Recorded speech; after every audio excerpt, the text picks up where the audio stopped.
Bapak Ibu serta saudara yang terkasih dalam Tuhan Yesus Kristus, selamat petang dan salam. Pada petang hari ini kita ketemu lagi di Siraman Rohani, bukan Sarasean, bukan pula PA, tapi kalau kita mengambil pengertiannya mungkin bisa disebut sebagai renungan atas Siraman Rohani di petang hari ini. Saya ambil dari Mutiara Adi, bahan yang merupakan bahan untuk PA Sarasean. Baik Bapak Ibu serta saudara sekalian, mari kita muji nama Tuhan.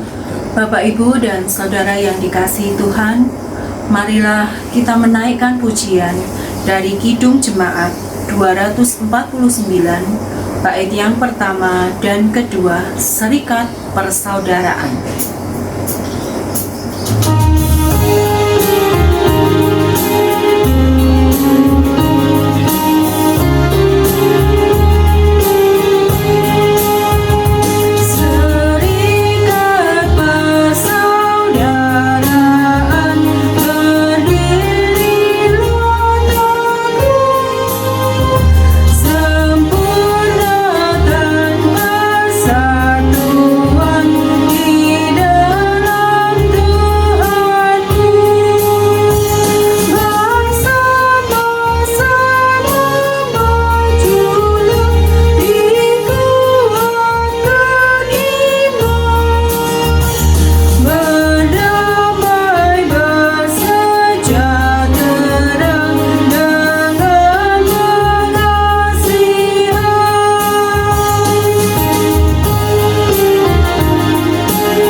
Kita menghadap Tuhan dalam doa.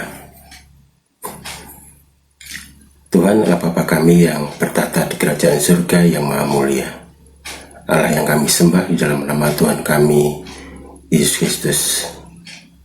Terima kasih Tuhan untuk pemeliharaan Tuhan di dalam hidup kami, keseharian dalam kami menjalani kehidupan ini. Sampai petang hari ini Tuhan senantiasa membimbing kami. Terima kasih Tuhan, mohon pun untuk dosa dan kesalahan kami yang telah kami berbuat selama kami menjalani kehidupan keseharian ini Tuhan. Kami percaya Tuhan akan memberikan ampunan untuk dosa dan kesalahan kami ini Tuhan. Tuhan telah memelihara hidup kami, memelihara kecukupan jasmani kami, juga rohani kami. Terbukti juga di petang hari ini Tuhan membolehkan kami untuk bersekutu bersama dalam kesehatian, memperkumpulkan firman Tuhan dan memuji nama Tuhan. Tuhan hadirlah, kami siap untuk mendengarkan. Buka hati dan pikiran kami Tuhan, sehingga kami tidak mengeraskan hati kami, sehingga kami boleh mampu menerima firman Tuhan dengan baik. Jauhkan dari segala godaan. Tuhan, kami ingati saudara kami terkhusus di Paran-Bareng ini Tuhan. Tuhan, tolong jangan tinggalkan saudara-saudara kami ini Tuhan. Satu persatu Tuhan terpelihara, sehingga saudara kami ini juga merasakan pemeliharaan tangan Tuhan di dalam hidupnya dalam keadaan apapun. Tuhan, sebentar lagi kami akan menerima firman Tuhan. Pimpin kami dan hadilah kami siap untuk mendengarkan. Terima kasih Tuhan. Amin. Bapak Ibu yang terkasih dalam Tuhan Yesus Kristus, siraman rohani di petang hari ini bertopik tugas warga gereja. Tugas warga gereja. Untuk dasar renungan diambil dari 1 Petrus 2 ayat 9 dan 10. Akan saya bacakan firman Tuhan dari 1 Petrus 2 ayat 9 dan 10. Demikian firman Tuhan. Tetapi kamulah bangsa yang terpilih, imamat yang rajani, bangsa yang kudus, umat kepunyaan Allah sendiri, supaya kamu memberitakan perbuatan-perbuatan yang besar dari Dia, yang telah memanggil kamu keluar dari kegelapan kepada terangnya yang ajaib.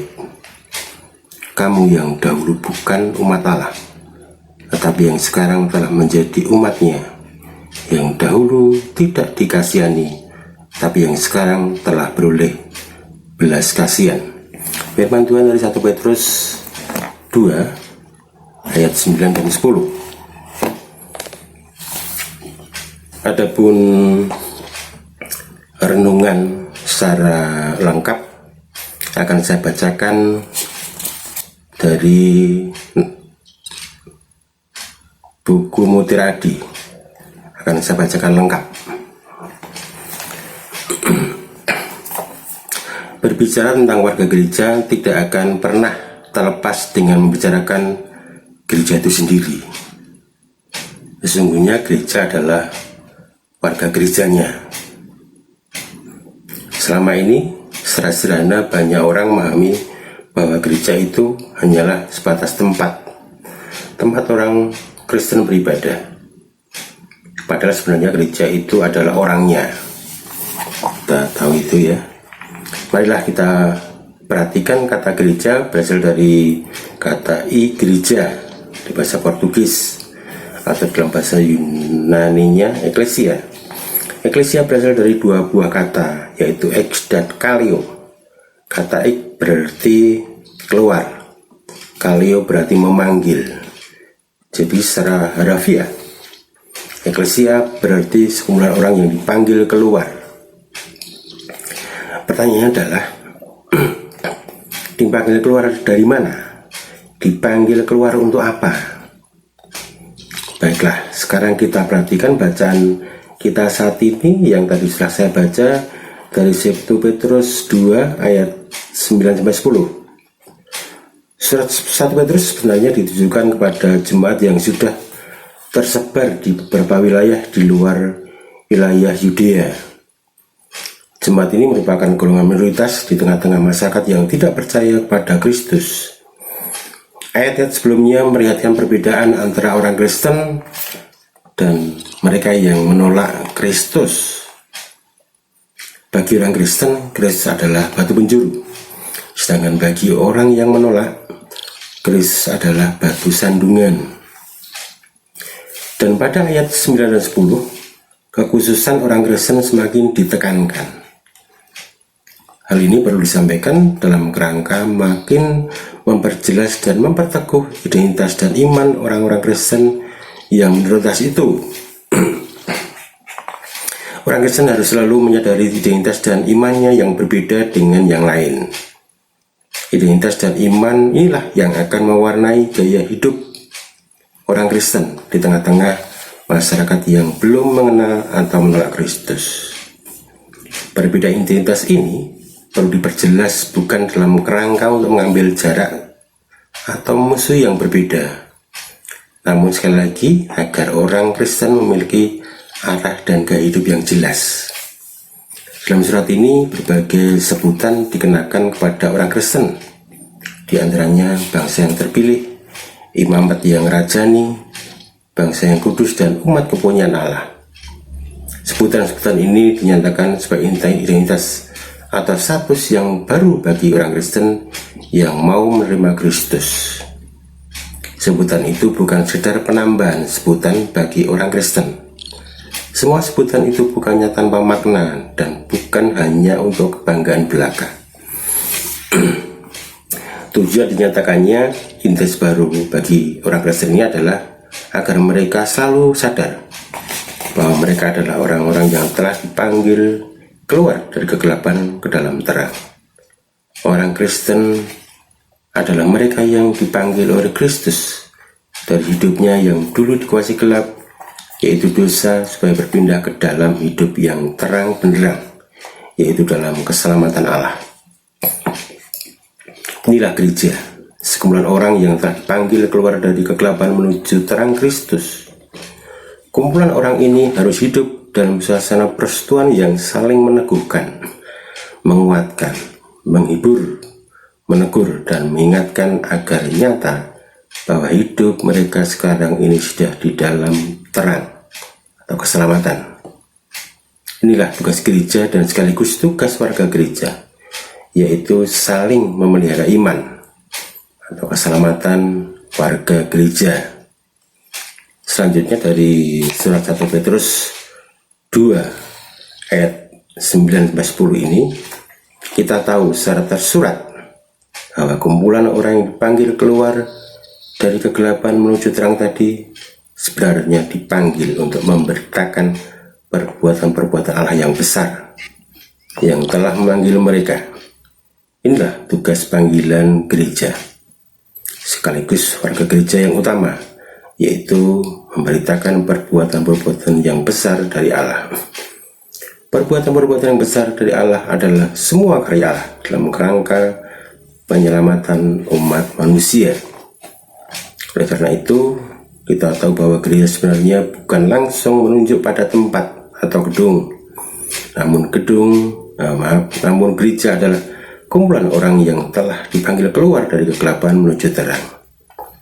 Hal ini dibahasakan menjadi hakikat gereja, baik dalam pokok-pokok ajaran GKJ maupun tata gereja dan tata laksana GKJ semakin jelas bahwa gereja adalah kehidupan bersama orang percaya yang berpusat pada Yesus Kristus, sekaligus merupakan buah pekerjaan penyelamatan Allah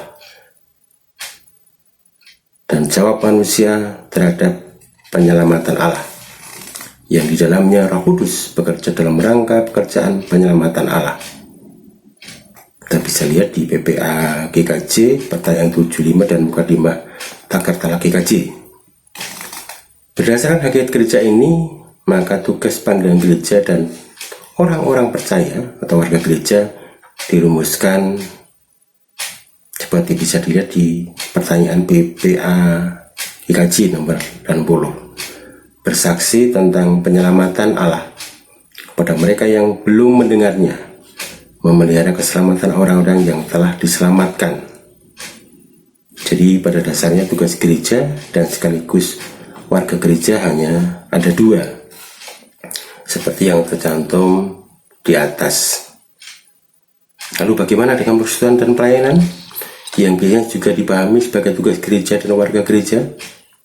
Dalam hal ini persekutuan dan pelayanan sebenarnya dapat dipahami telah melekat pada hakikat gereja. Persekutuan dan pelayanan tanpa disebut sebagai tugas gereja dan warga gereja sebenarnya dan seharusnya sudah melekat dalam kehidupan gereja dan warga gereja. Persekutuan dan pelayanan adalah sebuah kemestian gereja. Bagaikan arang menyala dan membara dengan baik, manakala arang itu saling berdekatan satu sama lain. Coba ambil satu arang yang sedang membara dan tempatkan di tempat yang terpisah dari arang-arang yang lain.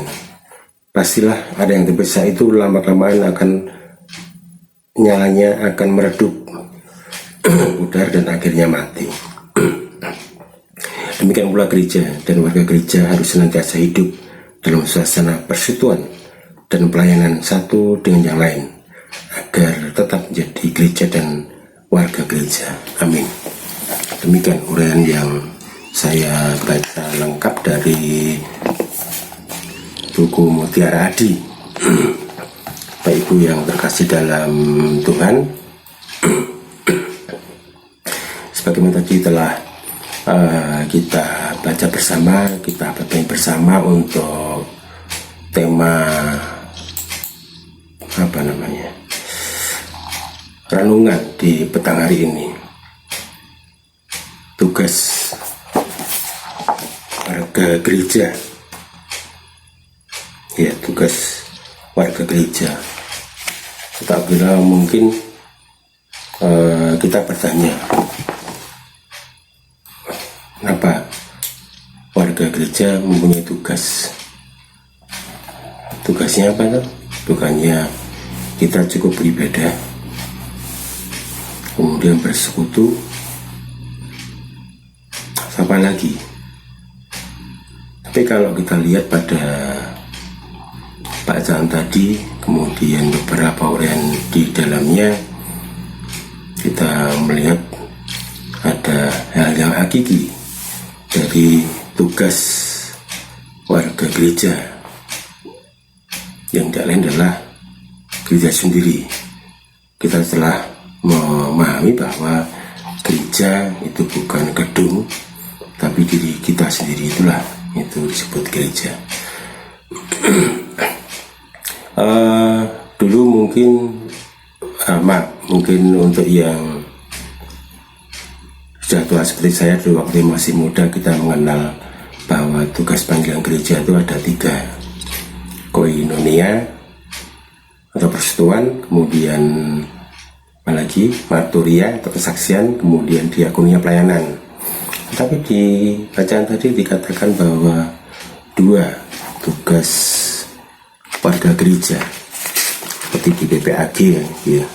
Tapi sebenarnya kalau kita membaca lengkap di PPAG, sebenarnya itu merupakan dogma pelayanan GKJ. Jadi dogma pelayanan GKJ itu ada 2. Yang pertama adalah pemeliharaan iman, pemeliharaan keselamatan. Yang kedua adalah pemberitaan keselamatan. 2 hal pokok itu. Nah, pelayanan dan persekutuan itu masuk dalam pemeliharaan keselamatan. Sedangkan pemberitaan keselamatan itu contohnya ya kesaksian itu atau marturia itu sendiri. Pemeliharaan iman, pemeliharaan keselamatan, cakupannya yaitu pelayanan, kemudian persekutuan. Pelayanan diartikan sebagai hal yang kemestian, manakala orang hidup di dunia saling tolong menolong, saling ada ketergantungan, saling bersama. Itu mestinya memberikan suatu hal yang seharusnya, atau kemestian kalau di bahasa, kalau saya pinjam di bahasa di renungan itu. Kemudian persekutuan sama seperti di pelayanan, itu merupakan kemestian ya, orang bersekutu berkumpul itu udah mesti, dan mungkin orang kan sendiri-sendiri atau hidup sendiri tidak mungkin. Kemudian dogma pelayanan yang kedua di gereja GKJ yaitu pemberitaan keselamatan. Yaitu cakupannya adalah memberikan kesaksian tentunya bagi yang belum percaya pada Kristus. 3. Persekutuan, kemudian kesaksian, kemudian pelayanan. Tapi secara garis besar diringkas dalam dogma pelayanan GKJ menjadi 2. Yang pertama pemeliharaan keselamatan. Pemeliharaan keselamatan berarti ini memberikan domain pada orang yang telah percaya ya. Kemudian pemberitaan keselamatan itu domainnya adalah pada orang yang belum percaya pada Kristus. Koinonia atau bersekutu, arti dalam pengertian umum mungkin bisa dikatakan sebagai persekutuan, tapi dalam konteks iman Kristen itu bisa dikatakan sebagai partisipasi iman. Jadi persekutuan dengan berlandaskan ada partisipasi iman di situ. Jadi bukan seharusnya bersekutu, tapi ada partisipasi intim iman satu dengan yang lain. Kalau boleh dikatakan gereja juga merupakan koinonia, tubuh Kristus. Di dalam tubuh Kristus semua orang menjadi satu. Nah, dengan dasar itu pula lah anggota gereja saling memperdulikan, dikumpulkan bersama sebagai komunitas yang kudus secara nyata dalam bentuknya. Di dasarnya itu, di dalam tubuh Kristus semua orang menjadi satu, bersekutu. Nah, dengan demikian kita bisa melihat kesimpulan apa yang dari pengertian bersekutu itu. Persekutuan koinonia itu bukan hanya merupakan perkumpulan begitu saja, seperti kita kumpul-kumpul komunitas, kumpulan Bapak RT atau kumpulan kampung. Itu bukan seperti itu, atau kumpulan yang punya hobi yang sama, bukan. Jadi kita bisa katakan bahwa persekutuan koinonia itu bukan hanya merupakan perkumpulan itu saja, melainkan persekutuan yang bersifat keselamatan. Jadi membicarakan dalam konteks esensinya itu dibangun dari keselamatan, membangun keselamatan, menyuarakan tentang berita keselamatan yang telah kita terima itu. Sehingga dalam persekutuannya, ibadah berperan merefleksikan kekudusan persekutuan itu sendiri. Jadi refleksi kekudusan persekutuan itu sendiri. Ibadah menjadi pusat penyampaian syukur dan terima kasih pada Tuhan Allah atas seluruh berkat yang melimpah dalam seluruh sisi kehidupan komunitas gereja itu sendiri. Semua berkat ini tentunya meneguhkan iman yang patut kita syukuri. Oleh sebab itu, ibadah juga harus merefleksikan komitmen hidup melayani Tuhan dengan perkataan dan tindakan yang baik, yang benar setiap hari. Mutu persekutuan, kalau kita lihat dari waktu ke waktu ada perkembangan. Secara langsung tak langsung mungkin kita bisa mengamati. Ya, mestinya juga memang harus seperti itu. Mutu persekutuan harus senantiasa dipelihara dan ditingkatkan seiring tantangan dan kecenderungan zaman. Wajar, satu yang wajar, kita hidup di tengah zaman, kemudian kita menyikapi keadaan zaman. Tentunya persekutuan pun harus mengikuti seperti itu. Untuk diskusi, kemudian PA seperti ini juga, siraman rohani ini, retret mungkin, dan lain-lain, haruslah dikembangkan secara kreatif. Jadi bukan monoton, bukan berarti monoton itu jelek, bukan. Tapi ada suatu nuansa, ada inovasi.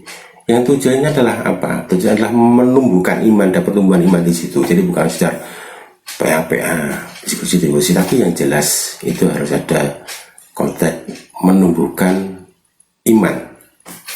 Semua kegiatan harus bertujuan membantu warga memahami Alkitab demi pertumbuhan iman yang sehat, sehingga mampu menyikapi tantangan zaman di tengah realitas kehidupan. Jadi semua akan dikembalikan pada bagaimana umat, bagaimana jemaat, bagaimana seorang itu menyikapi perkembangan zaman, menyikapi realitas kehidupan yang ada seperti apa. Itu harus disepakati bersama. Dengan demikian, dengan pemahaman firman Tuhan dan penghayatan iman yang benar, setiap warga sadar akan dirinya sebagai bagian integral gereja yang memiliki panggilan untuk mendukung misi gereja melalui talenta yang dimilikinya. Semua orang punya talenta, kembangkan itu. Dalam rangka apa? Dalam rangka ini memenuhi panggilan untuk mendukung misi gereja melalui talenta yang telah Tuhan berikan pada kita semua. Hal yang kedua adalah marturi atau bersaksi. Marturi atau bersaksi. Bersaksi itu apa toh? Memberikan apa? Memberikan apa yang kita rasakan, kita telah menerima. Kalau mungkin dalam istilah gereja, marturi adalah salah satu aktivitas iman.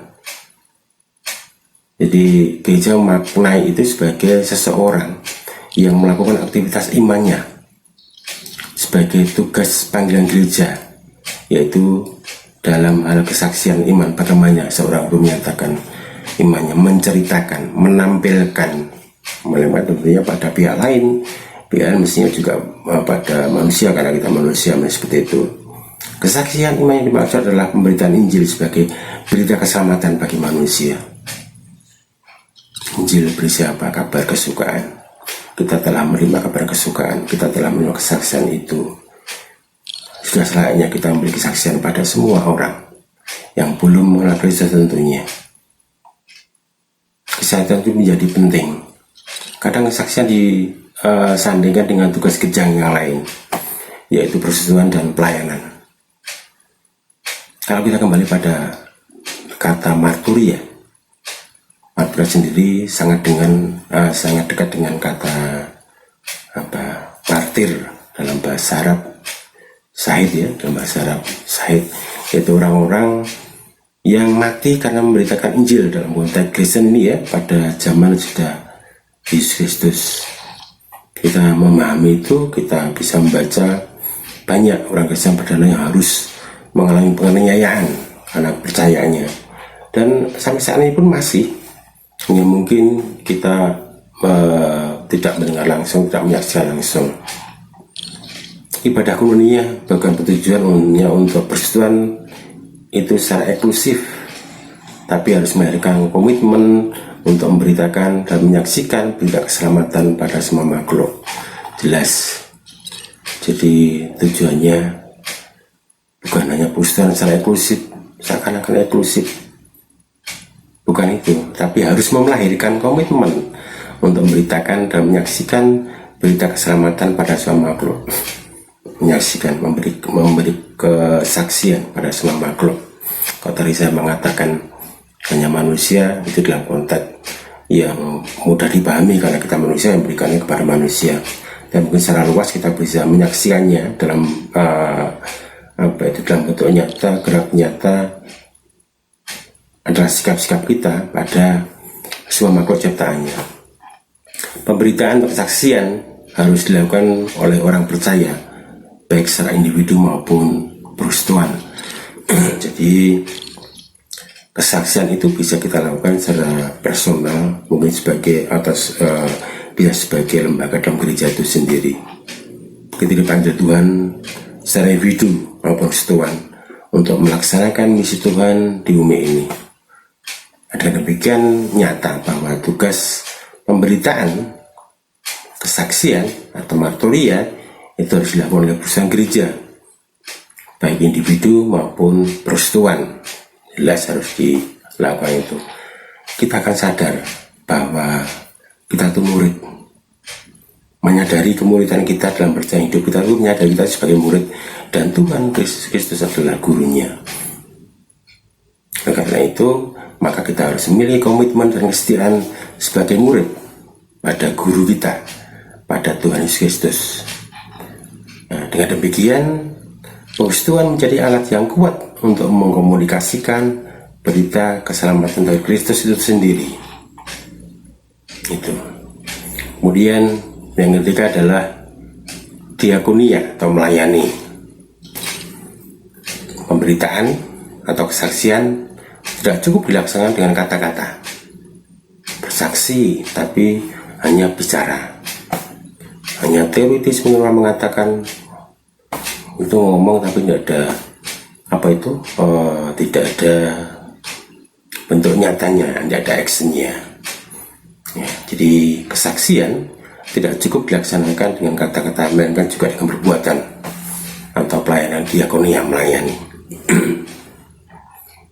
Kita sadar bahwa mungkin perbuatan itu lebih nyaring gaungnya, lebih terdengar, lebih nyata, orang lebih percaya dibanding dengan perkataan. Perbuatan lebih penting itu. Dengan tindakan maka Injil akan dapat diberitakan, didengar oleh orang-orang tuli.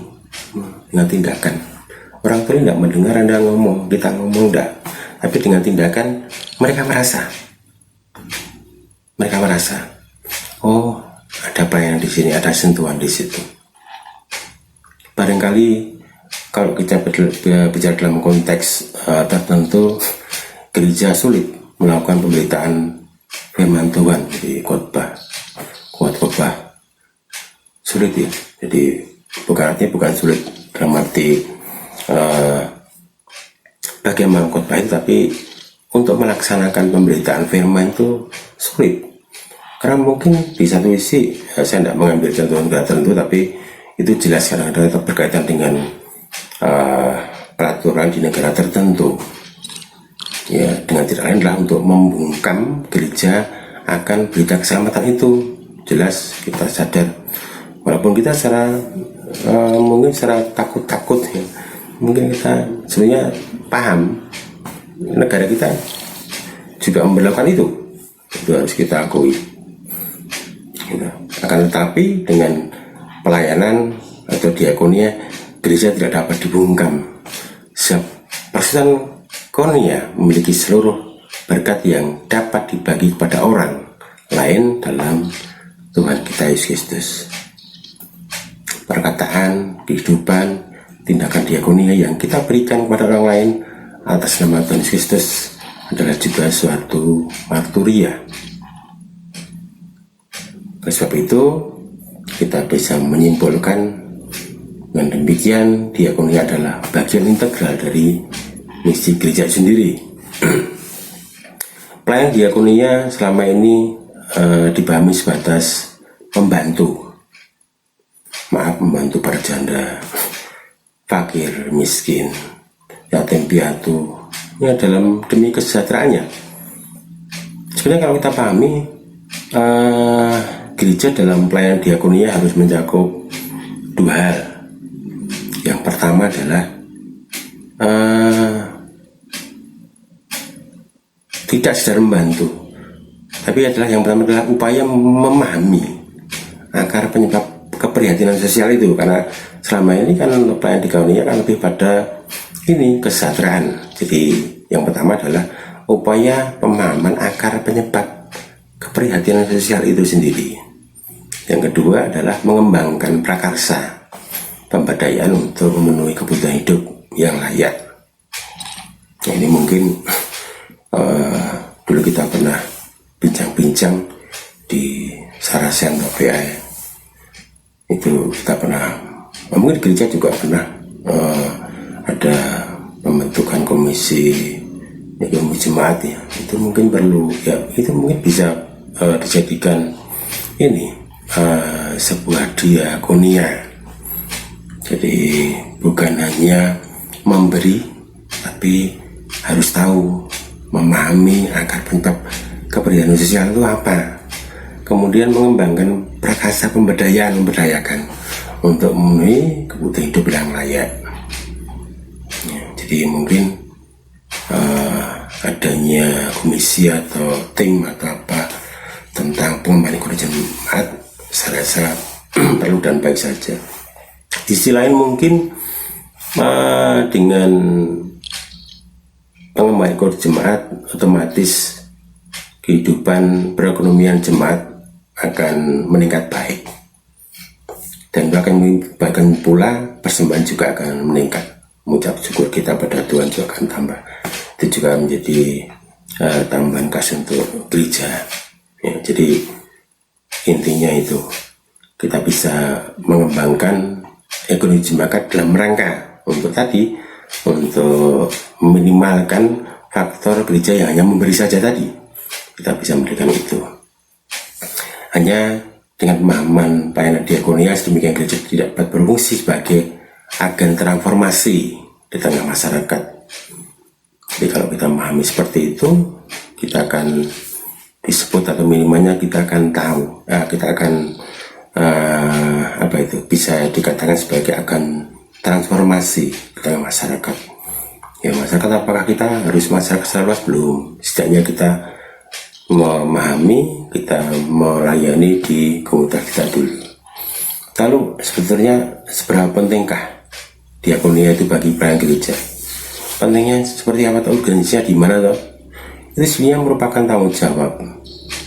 Jadi pelayanan gereja itu merupakan tanggung jawab bagi setiap orang yang telah menerima baptisan. Jadi semua orang yang telah baptisan itu bertanggung jawab untuk itu. Karena itu diakonia harus mampu memberdayakan, membangun dan membentuk persaudaraan sehingga jemaat saling bergantung dan saling melayani antara satu dengan yang lain. Ini saling bergantung. Dalam ilmu biologi masih ingat mungkin yang masih belajar dari simbiosis mutualisme, saling menguntungkan. Maklumat Tuhan bukan berarti jangan dikatakan sebagai pengertian fisik jasmani ya. Ada laba, itu kalkulasi, bukan seperti itu. Saling bergantung itu berarti saling berkaitan. Yang satu merasakan yang satu lebih membutuhkan, juga yang satu lebih dibutuhkan. Semua akan terkait seperti itu.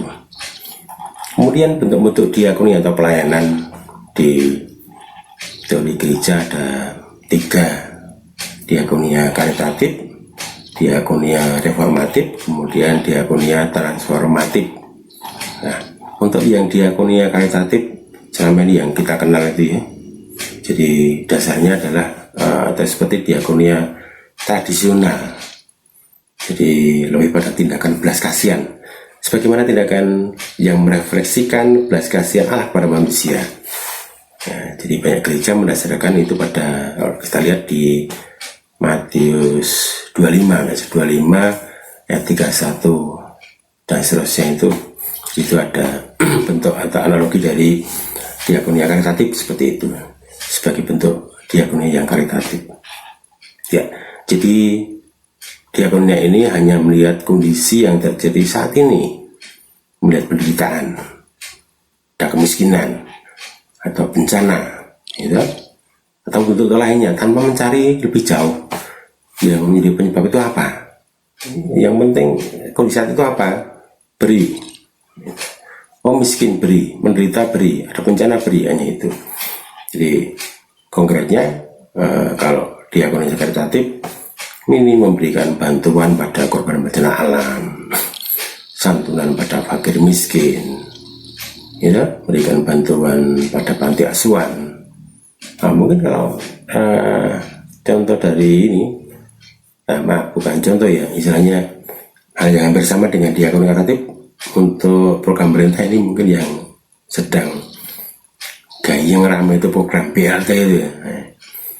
Jadi sama seperti program BLT ini, diakonia karitatif ya. Diakonia ini bentuk yang diserahkan dengan memberi ikan, jadi bukan memberi kail.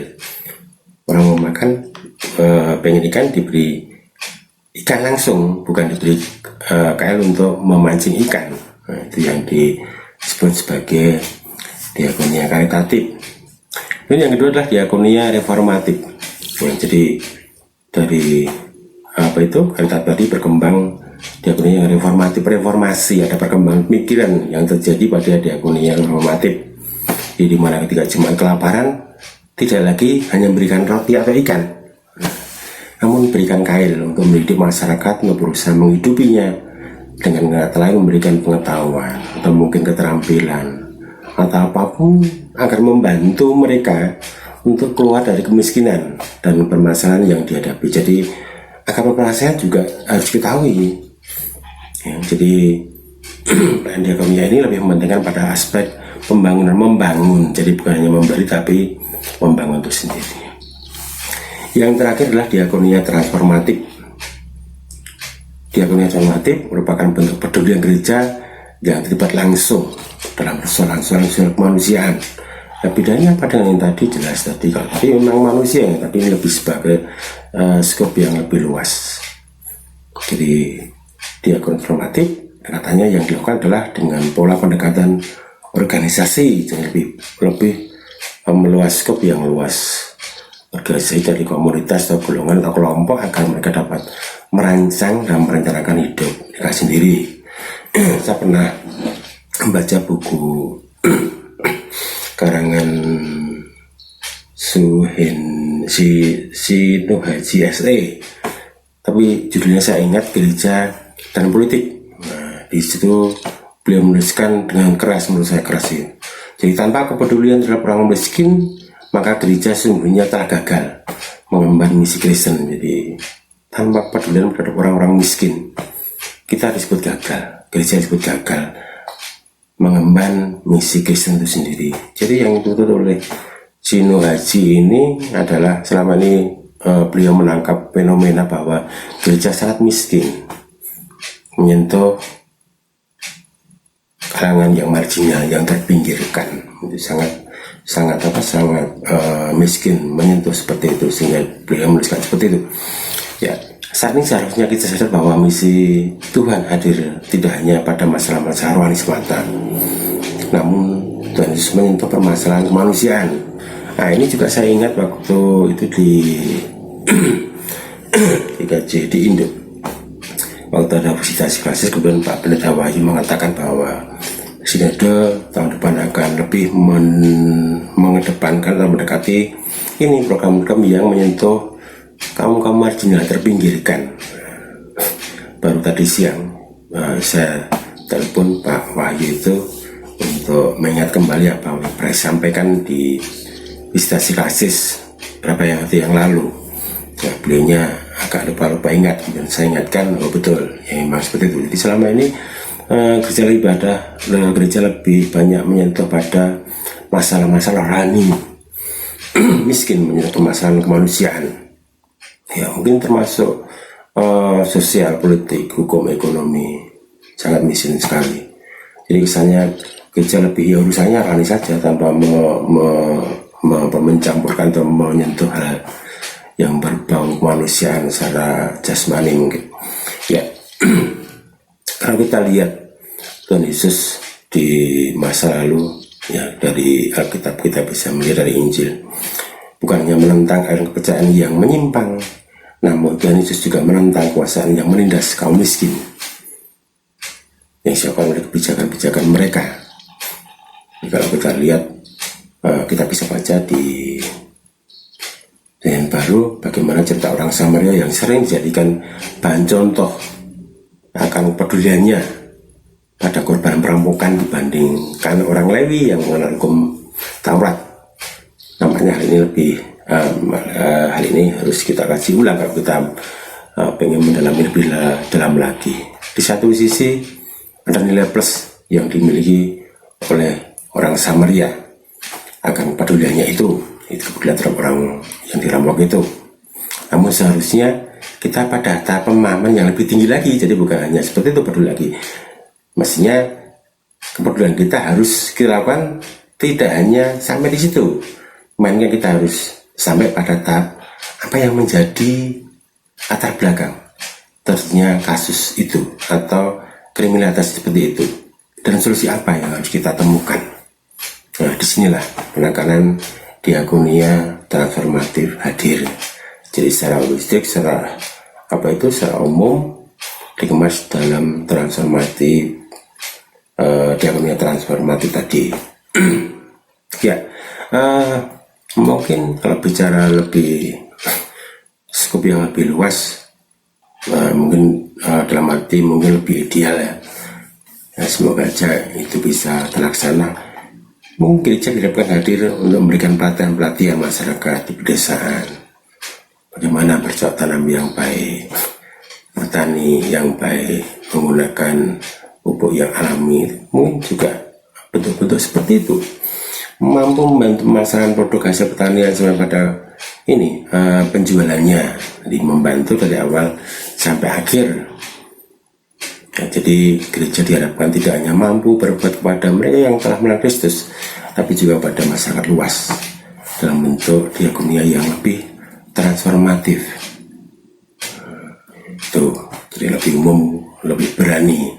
Gereja harus mampu hadir dalam penegakan masalah HAM. Mungkin dilema, ada beberapa orang yang mengatakan wah gereja aneh-aneh seperti itu, ada yang masuk dalam bidang yang lain, tapi itu memang mestinya itu menjadi tugas pimpinan gereja, atau bisa kita katakan sebagai tugas warga gereja juga. Jadi bukannya menyentuh pada hal yang rohani, aspek rohani, tapi juga mesti pada aspek yang jasmani sendiri. Bukan berarti kita duniawi, bukan, tapi artinya memang kita diutus ke dunia. Bagaimana kita mampu menyentuh orang dunia kalau kita tidak larut di dalamnya. Larut bukan berarti kita harus sama dengan mereka, tapi kita harus bisa mengontrol mereka.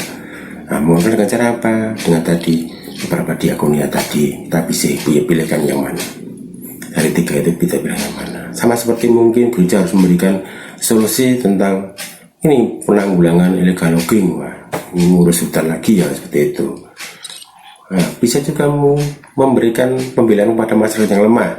Nah, itu juga penting. Itu gereja harus ada di situ.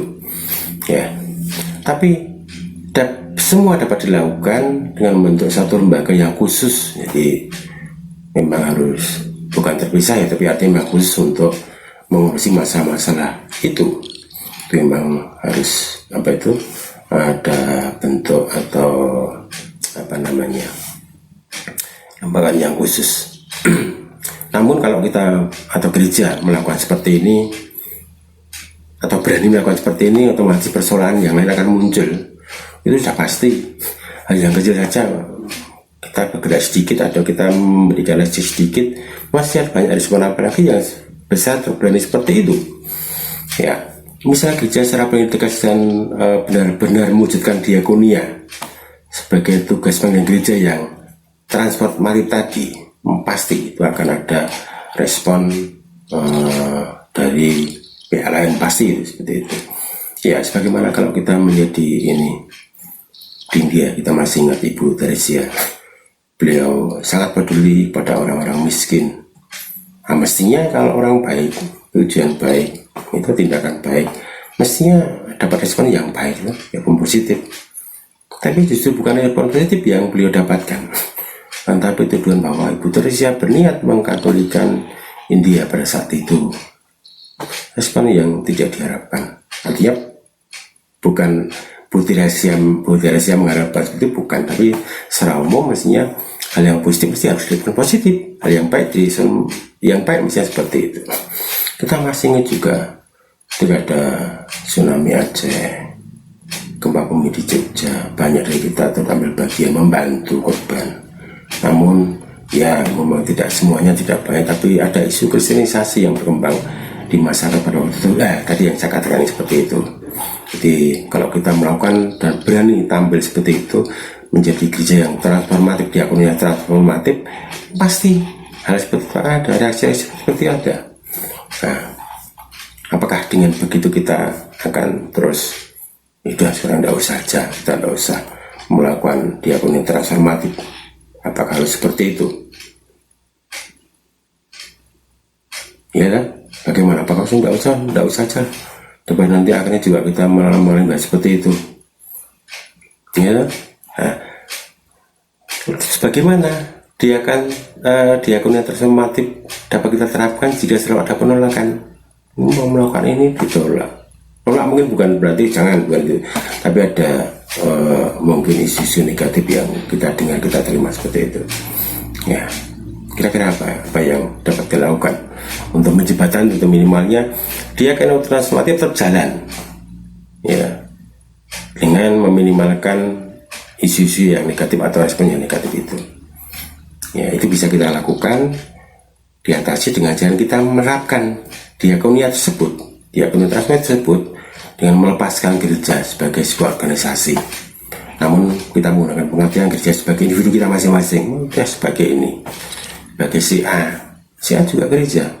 Itu kita tahu gereja bukan gedung, bukan kelembagaan, tapi kita juga ini tubuh kita masing-masing itu adalah gereja juga. Kita masih ingat pengertian gereja yang sungguhnya itu apa tuh? Bukan gedung, adalah tubuh itu juga gereja. Nah, udah kita melakukan seperti itu tanpa, mungkin tidak usah menggunakan label gereja, tapi kita melakukan itu. Itu yang mungkin yang Tuhan inginkan seperti itu, diakonia transformatif. Gitu.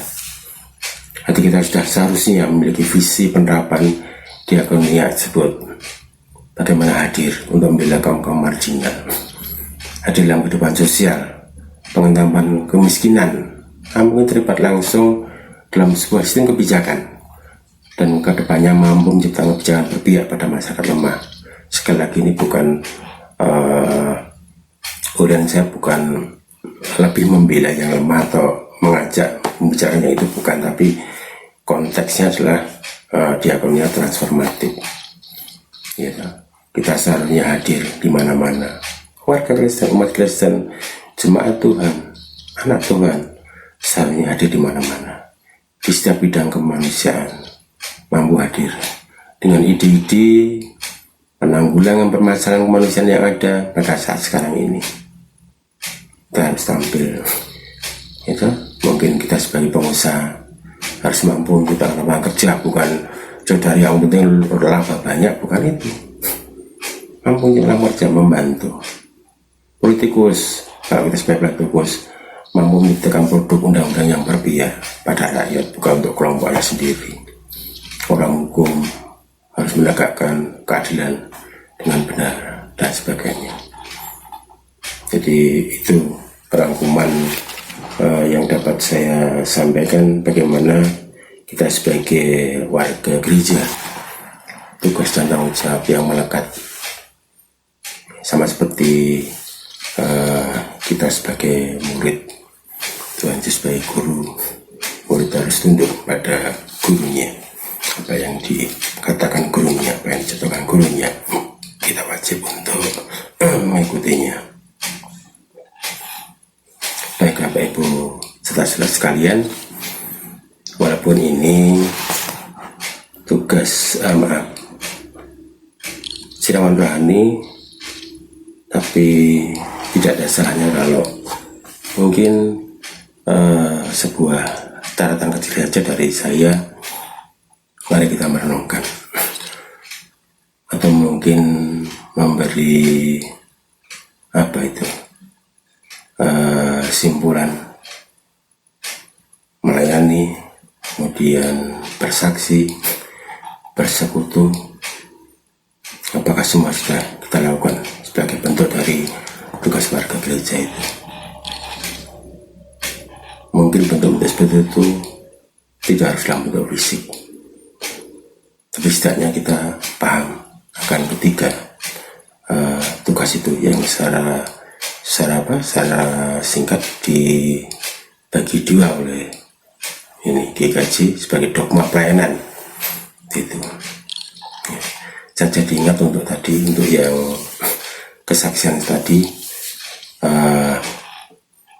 ada yang menarik waktu saya masih di Boyolali dulu, warga GKJ Boyolali, sama seperti di Pepanan Bareng ini, pada Kamis kalau di Bareng Kamis petang ya, tapi kalau misalnya Kamis pagi jam 5 ada seperti pesan doa itu ya, pindah-pindah tempat di rumah cuma satu, kemudian bisa lagi pindah yang lain lagi. Itu hujan, tidak hujan, banyak yang hadir, 30 ya, 30 lebih itu datang, itu rame. Nah di situ masing-masing pasti ada kesaksian. Artinya apa? Artinya ada yang nanti ada siapa yang pengen didoakan, kemudian ada beberapa orang yang memberikan kesaksian. Saya masih ingat kesaksian Ibu Daya dan Pak Dayat. Jadi jam 5 harus mulai namanya perusahaan doa ya, doa pagi itu. Beliau berangkat sebelum jam 5 dalam kondisi lampu motor mati. Ya memang beliau rumahnya di Jalan Raya ya, di Jalan Benaran itu. Tapi sampai di tempat saya tempat saya itu, yang ketempatan itu, beliau menceritakan kesaksian itu, bagaimana Tuhan membimbing. Lampu mati, tapi Tuhan membimbing sampai datang di rumah Pak Bianto ini. Mungkin kita harus sebagai orang menganggap, wah seperti itu harus diceritakan, biasa lah seperti itu ya, Jalan Raya. Nah mungkin kita tidak tahu bentuk-bentuk seperti itu, kesaksian seperti itu. Pentingnya apa tuh? Apakah tidak penting? Itu akan menguatkan iman.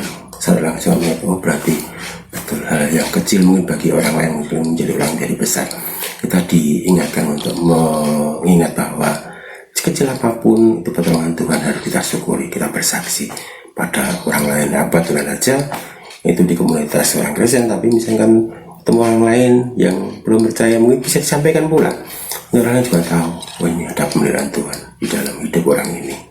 Itu jadi mungkin kebiasaan itu bisa dipraktekkan di Padan Bareng ya. Jadi mungkin pada PA Persatuan itu, mari memberikan kesaksian sekecil apapun. Kesaksian itu bukan masalah kecil, tidak hanya peristiwa itu, tapi setidaknya ada ini, kita belajar untuk mengucap syukur, mengakui pemeliharaan Tuhan. Itu penting sekali, sehingga sama tidak disampaikan tadi, ada peristiwa, ada pengembangan iman di situ. Iman makin bertumbuh ya, bertambah makin kuat, kita makin dikuatkan Jadi bukan secara ngumpul bahas Tuhan, tapi juga ada kesaksian itu menjadi penting. Itu menjadi catatan yang tadi terlewat saya sampaikan. Ya. Demikian siraman rohani di petang hari ini. Terima kasih untuk semuanya. Bapak Ibu yang terkasih dalam Tuhan Yesus Kristus, Tuhan tidak mengenal waktu dalam memelihara kita, memberi kita berkat jasmani dan rohani seperti di petang hari ini. Pada kesempatan ini kita diberi kesempatan untuk mengadakan persembahan pada Tuhan. Mari kita memuji nama Tuhan dalam kita mengaturkan persembahan. Mari kita bawa persembahan ini pada Tuhan. Terima kasih Tuhan untuk firman Tuhan. Terima kasih untuk kesempatan yang Tuhan beri kepada kami. Kami diingatkan sebagai umat-Mu, sebagai murid-Mu, untuk mengerti tugas dan tanggung jawab dan kewajiban kami. Sebagai murid-Mu, untuk memberitakan kabar keselamatan, untuk melayani, untuk berhustuan, yang kami boleh dan layak disebut sebagai murid-Mu Tuhan. Terima kasih Tuhan. Biarlah itu bersimpan dalam hati kami masing-masing, sehingga boleh kami refleksikan di kehidupan kami masing-masing juga. Terima kasih Tuhan, di kesempatan ini Tuhan berikan waktu pada kami untuk mengaturkan persembahan. Tuhan sangat tahu persembahan yang kami berikan sangat sedikit dibanding pemberian Tuhan selama ini Tuhan. Kami percaya Tuhan akan memberkati persembahan ini demi kemuliaan nama Tuhan. Berkati orang-orang yang Tuhan pilih untuk mengolah persembahan ini, sehingga nama Tuhan akan dipermuliakan. Tuhan, kami akan kembali ke rumah masing-masing. Pimpin kami Tuhan. Juga di malam hari nanti kami akan istirahat. Tuntun kami, jaga kami dalam tidur kami, dan bangun kami esok pagi dalam keadaan sehat dan bahagia, sehingga kami boleh menjalani aktivitas kami keseharian. Tuntunlah kami Tuhan dalam menjalani hidup keseharian. Kami percaya Tuhan akan memimpin kami. Ampuni akan dosa dan kesalahan yang terselip selama kami mengadakan persekutuan di malam hari ini Tuhan. Dalam nama Tuhan kami Yesus Kristus, doa ini kami panjatkan. Terima kasih Tuhan. Amin. Bapak, Ibu, dan Saudara yang dikasihi Tuhan, mari kita menaikkan ungkapan syukur kita melalui pujian dari Kidung Jemaat 247, bait yang pertama dan kedua. Sungguh kerajaan Allah di bumi tak kalah.